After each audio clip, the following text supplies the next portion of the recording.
Morning. हम लोग पढ़ रहे हैं अरे ऑप्टिक्स का पहला चैप्टर रिफ्लेक्शन ऑफ लाइट। उसमें आज हम लोग पढ़ेंगे रेखीय आवर्धन, लीनियर मैग्निफिकेशन। तो हेडिंग करें रेखीय आवर्धन, लीनियर मैग्निफिकेशन।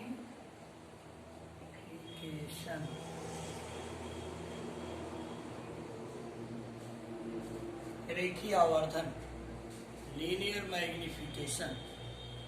तो प्रतिबिंब की लंबाई और वस्तु की लंबाई के अनुपात को हम रेखीय आवर्धन कहते हैं। किसी दर्पण द्वारा बने प्रतिबिंब की लंबाई तथा वस्तु की लंबाई के अनुपात को लीनियर मैग्निफिकेशन कहते हैं। तो इसकी डेफिनेशन लिखते हैं, दर्पण द्वारा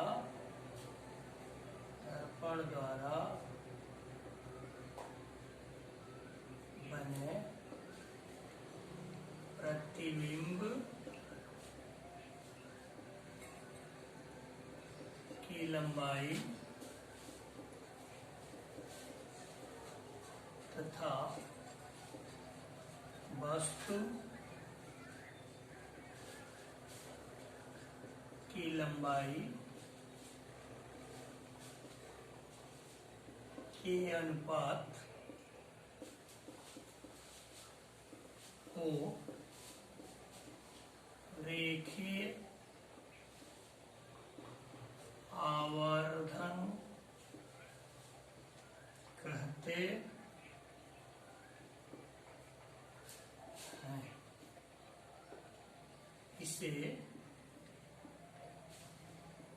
स्मॉल m से प्रदर्शित करते, अर्थात रेखीय आवर्धन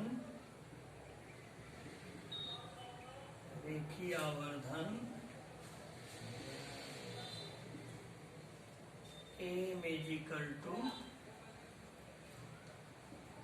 प्रतिबिंब की लंबाई बटा वस्तु की लंबाई I/।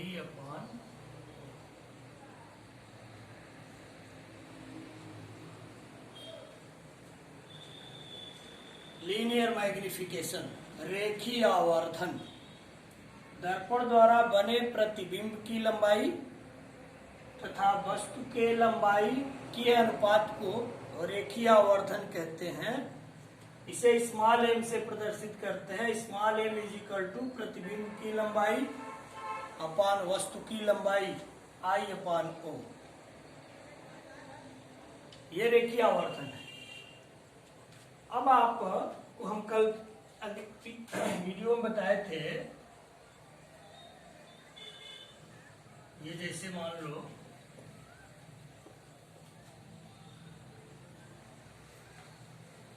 कनकेव मिरर,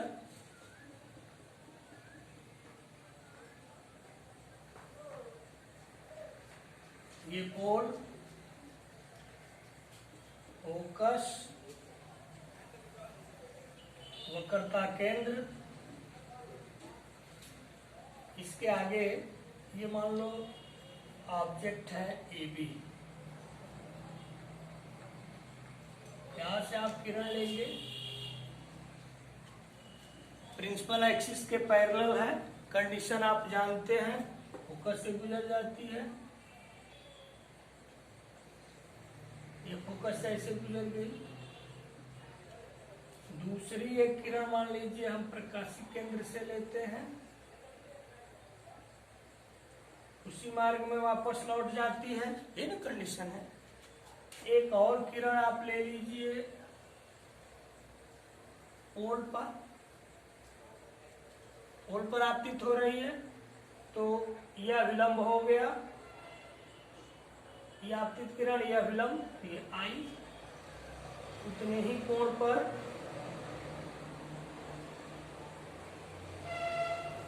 ये जिसको आर कहते हैं लौट जाती है। ये इसका प्रतिबिंब बना है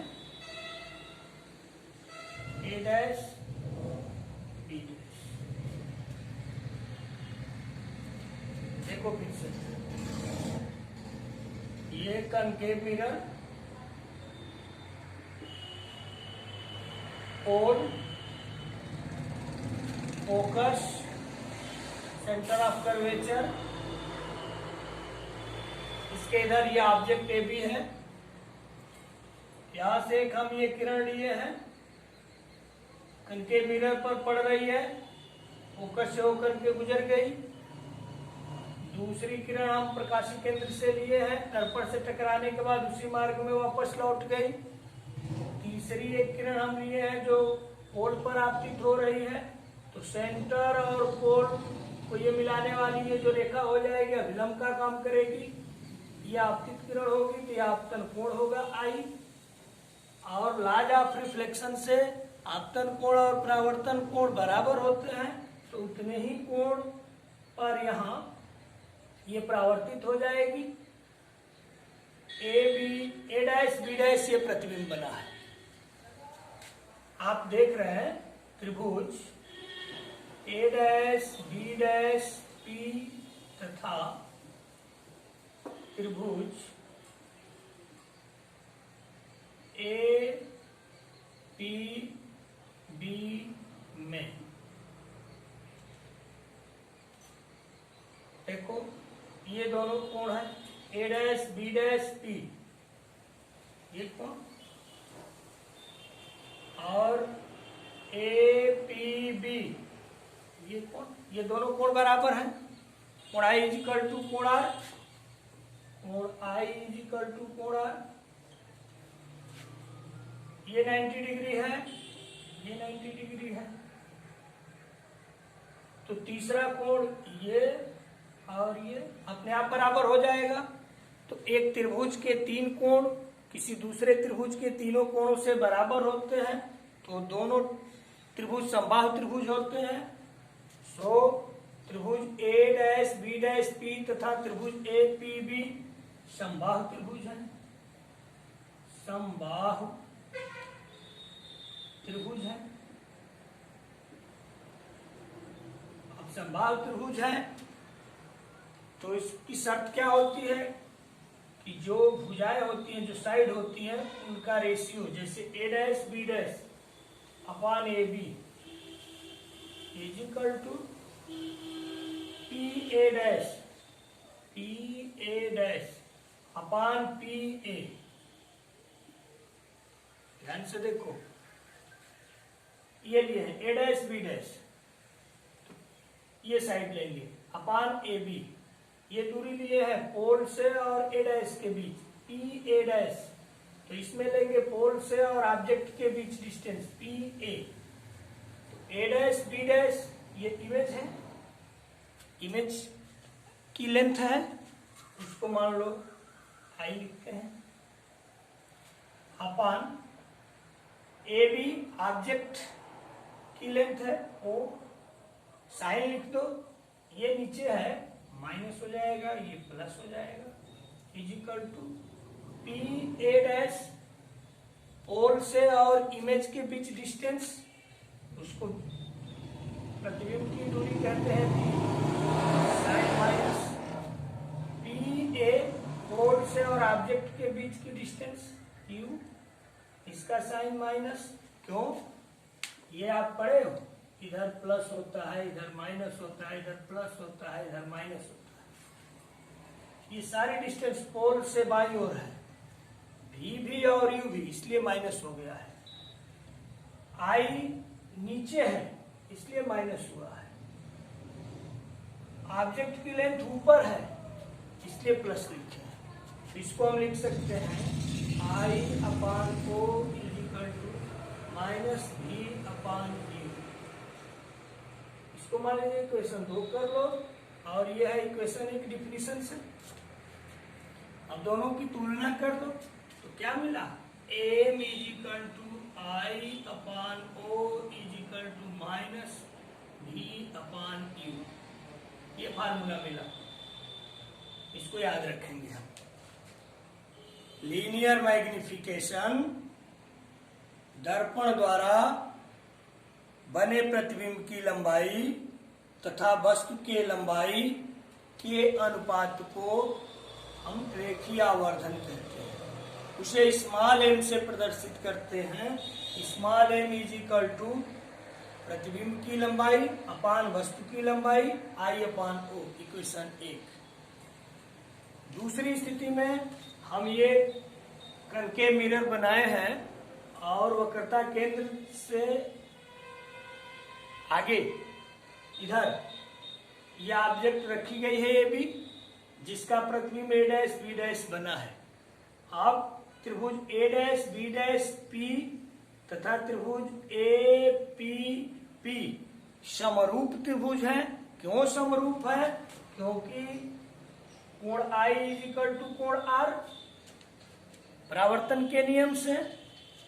यह एंगल 90 डिग्री, यह भी एंगल 90 डिग्री। तो जब एक त्रिभुज के दो कोण दूसरे त्रिभुज के दो कोण के बराबर हुए तो तीसरा अपने आप बराबर हो जाएगा।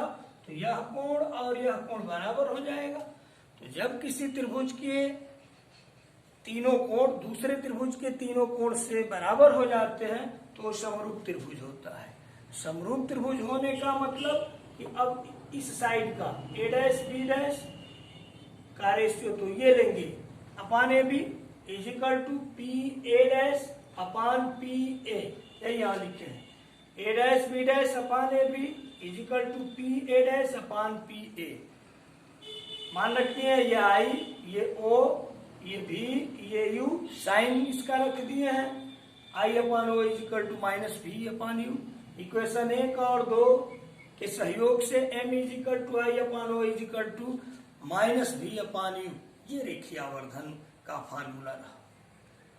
इस तरह से देखिए, रे ऑप्टिक्स के अंतर्गत जो पहला चैप्टर हम लोग पढ़ रहे हैं, रिफ्लेक्शन ऑफ लाइट, वो समाप्त हो गया। रिफ्लेक्शन ऑफ लाइट में हम लोग क्या क्या पढ़े हैं? पहले तो आपको लाइट के बारे में हम बताए कि प्रकाश किसे कहते हैं। उसके बाद प्रकाश का हमने किरण रूप बताया। उसके बाद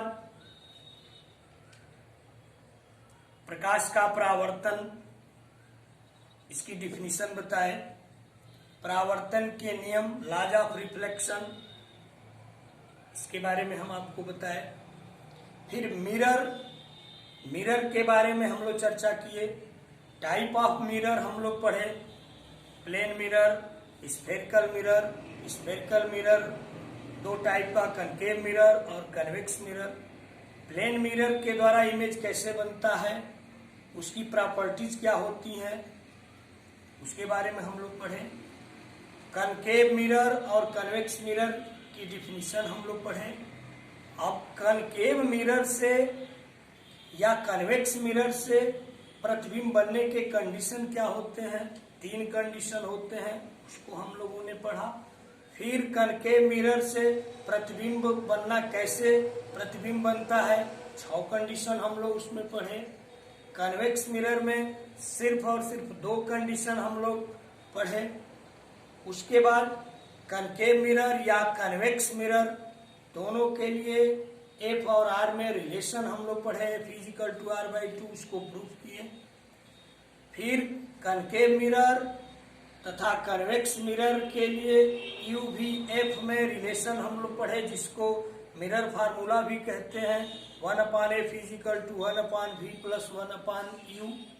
और आज हम लोग पढ़े लीनियर मैग्निफिकेशन की प्रतिबिंब की लंबाई और वस्तु के लंबाई के अनुपात को हम लीनियर मैग्निफिकेशन कहते हैं। m is equal to I upon O या m is equal to I upon O is equal to minus भी अपान यू। इस तरह से ये कंप्लीट चैप्टर समाप्त हो गया। कुछ न्यूमेरिकल बता रहे हैं और अगले वीडियो में हम लोग रिफ्रैक्शन ऑफ लाइट, प्रकाश का अपवर्तन पढ़ेंगे। इसलिए आप मन से पढ़िए, खूब मेहनत कीजिए, न्यूमेरिकल अधिक से अधिक कीजिए। जहां आपको प्रॉब्लम होती है आप हमसे पूछिए। तो इसको देख लीजिए, फिर न्यूमेरिकल बताते हैं, आगे बढ़ते हैं। कहीं कोई प्रॉब्लम नहीं है? पढ़ेंगे तब प्रॉब्लम महसूस होगी। जब आप पढ़ेंगे तो समस्या सामने आएगी और तब आप पूछेंगे। जब पढ़ेंगे ही नहीं तो कोई समस्या नहीं है। इसलिए आप पढ़ाई पर ध्यान दीजिए, बार बार इस बात को समझाते हैं।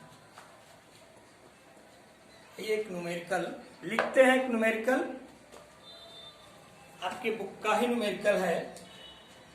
उत्तल दर्पण से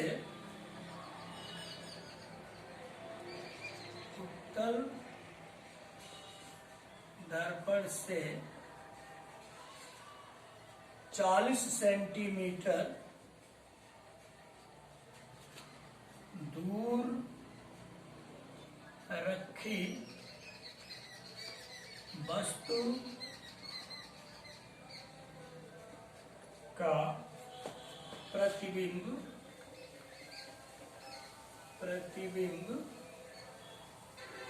10 सेंटीमीटर दूर बनता है। उत्तल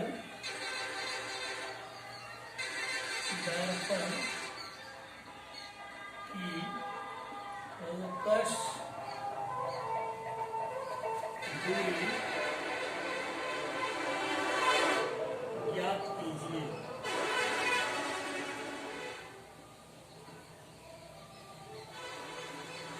तथा किरण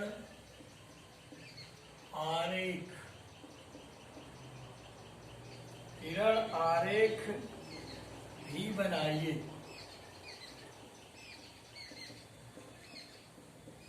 किरण आरेख भी बनाइए। देखिए, उत्तल दर्पण से 40 सेंटीमीटर दूर रखी वस्तु का प्रतिबिंब 10 सेंटीमीटर दूर बनता है। उत्तल दर्पण की फोकस दूरी ज्ञात करना है और उसका किरण आरेख बनाना है। आपको हम पढ़ा चुके हैं कॉन्वेक्स मिरर के द्वारा प्रतिबिंब कैसे बनता है। 2 कंडीशन हम आपको बताए थे कि ऑब्जेक्ट को अगर इंफिनिटी पर रखते हैं तो फोकस पर प्रतिबिंब बनता है, आभासी, सीधा और बहुत ही छोटा बनता है। दूसरा कंडीशन कि पोल और इंफिनिटी के बीच कहीं भी आप रख दीजिए। कॉन्वेक्स मिरर में पोल और इंफिनिटी के बीच कहीं भी ऑब्जेक्ट को रखते हैं, उसकी इमेज पोल और फोकस के बीच में आभासी, सीधा और छोटा बनता है। क्वेश्चन में क्या कह रहा है कि उत्तल दर्पण से 40 सेंटीमीटर दूर रखी यू 40 सेंटीमीटर दूर वस्तु रखी गई है, ये -40 सेंटीमीटर। प्रतिबिंब 10 सेंटीमीटर दूर बनता है। प्रतिबिंब आभासी बनता है। तो जब आभासी बनता है, वर्चुअल बनता है, तो भी कितनी सेंटीमीटर? 10 सेंटीमीटर, ये प्लस। तो उसकी फोकस दूरी हम मिरर फार्मूला आपको पढ़ा चुके हैं। 1/f = 1/v + 1/u। तो 1/f = 1/v 10 + 1/u -40। तो 1/f = 1/10 - 1/40। 1/f = 40। ये हो जाएगा 1 और ये कितना हो जाएगा? -4।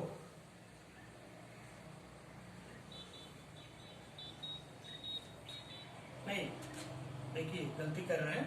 ये 40 एलसीएम हो गया तो ये 4 हो जाएगा और ये कट जाएगा, -1 हो जाएगा। तो 1/f इज इक्वल टू 3/40, तो f इज इक्वल टू 40/3 इतना सेंटीमीटर। ये फोकस हो जाएगा। या अगर इसको आप भाग करना चाहते हैं,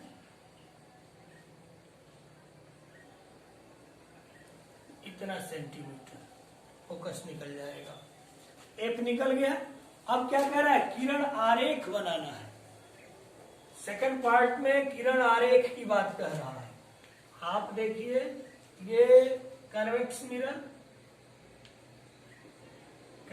मिरर, ये पोल, फोकस, ये वक्रता केंद्र, सेंटर ऑफ कर्वेचर। वस्तु कहाँ रखी गई है, 40 सेंटीमीटर। ये कोई ऑब्जेक्ट यहां रखी गई है। कितने सेंटीमीटर की डिस्टेंस पर, 40 सेंटीमीटर। तो यही डिस्टेंस हो जाएगा 40 सेंटीमीटर। यहां से आप किरण लो। अब इधर पॉलिश किया गया है ना, तो ऐसे रिफ्लेक्ट हो जाती है ना, आपको बता चुके हैं।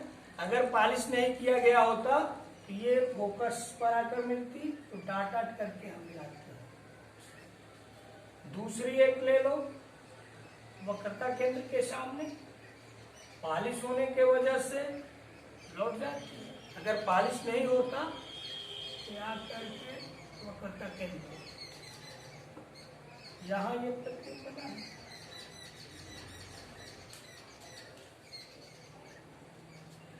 पी और एफ, ये फोकस दूरी देखो यही है। अब यही डिस्टेंस हो जाएगी 13.3 सेंटीमीटर फोकस। ये यू हो गया। और यहां से यहां तक ये इमेज, पोल से और इमेज के बीच की दूरी भी 10 सेंटीमीटर। ये हो जाएगा 10 सेंटीमीटर यहाँ तक। तो किरण आरेख होगा। अरे भाई, यहाँ आप कंफ्यूजन में नहीं ना है।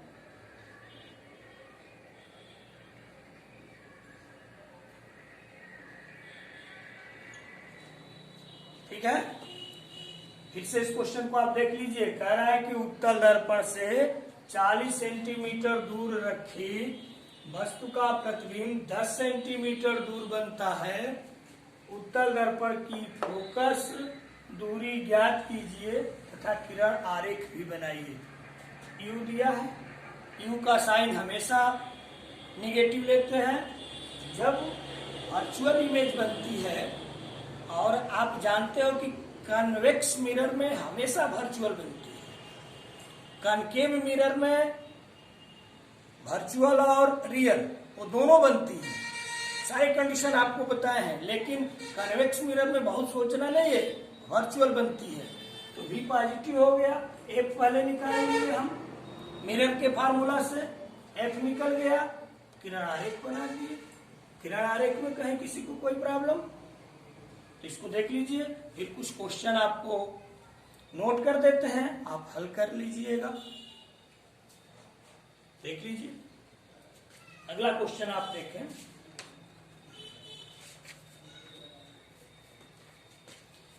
ये होमवर्क के रूप में आपको नोट करा दे रहे हैं, करिएगा। नहीं आएगा पूछ लीजिएगा।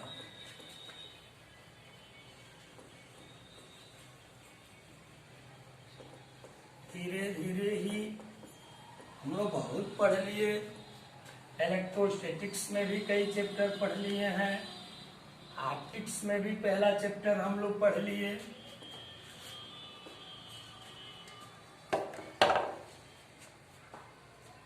क्वेश्चन देखो, 20 सेंटीमीटर वक्रता त्रिज्या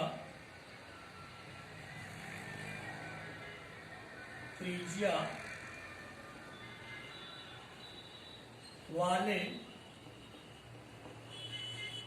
एक अवतल दर्पण के सामने दर्पण के सामने एक वस्तु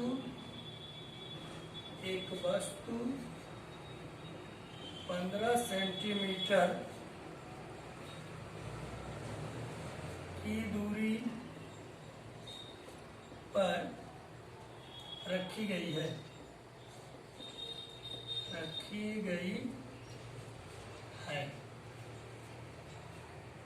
प्रतिबिंब की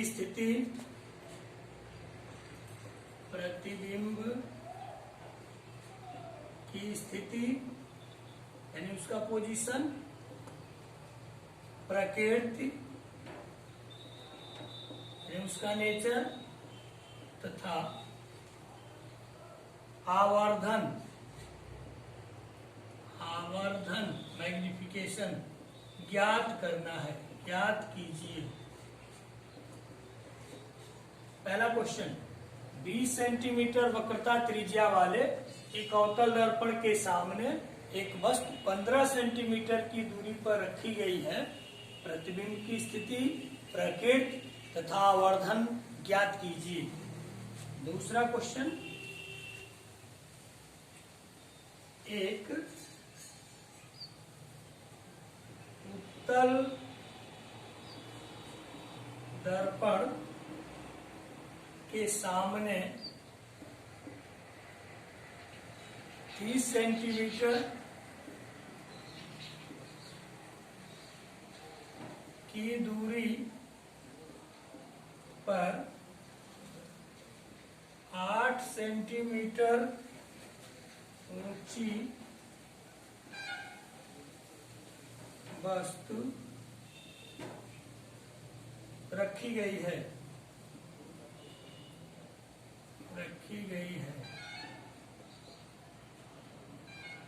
यदि वस्तु का प्रतिबिंब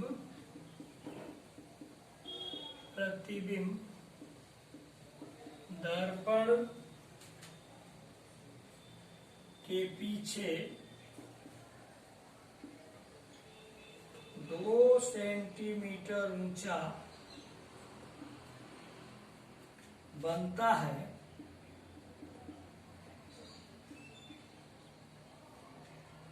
तो दर्पण की फोकस दूरी ज्ञात कीजिए।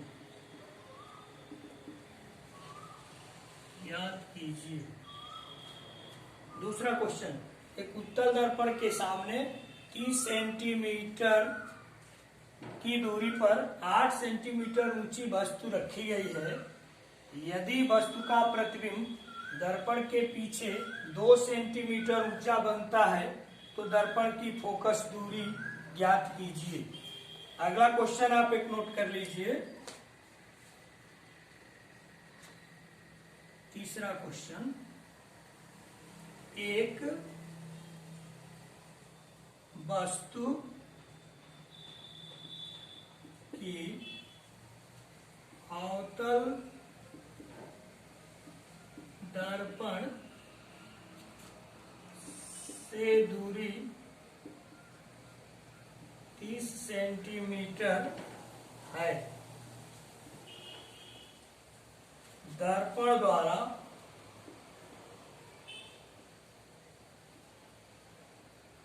आवर्धन 1/3 है। प्रतिबिंब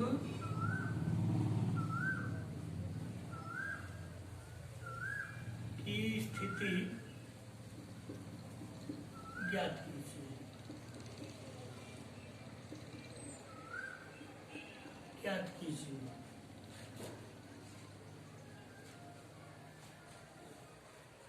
चलिए, ये क्वेश्चन आपको नोट कर दिए हैं, आप देख लीजिएगा, कहीं प्रॉब्लम होगी पूछ लीजिएगा। अगले वीडियो में हम लोग रिफ्रैक्शन ऑफ लाइट पढ़ेंगे। फिर से क्लियर कर दे रहे हैं, रे ऑप्टिक्स का पहला चैप्टर प्रकाश का परावर्तन, रिफ्लेक्शन ऑफ लाइट, इसको हम लोग पढ़ चुके हैं, उसका न्यूमेरिकल आपको बताए हैं। अब अगले वीडियो में हम लोग इसका सेकंड पार्ट प्रकाश का अपवर्तन, लाइट ऑफ रिफ्लेक्शन, इसके बारे में पढ़ेंगे। ठीक है, किसी को कोई दिक्कत तो फिर हम लोग अगले वीडियो में मिलते हैं। आप मस्त रहिए, आबाद रहिए, पढ़ते रहिए। Okay, thank you.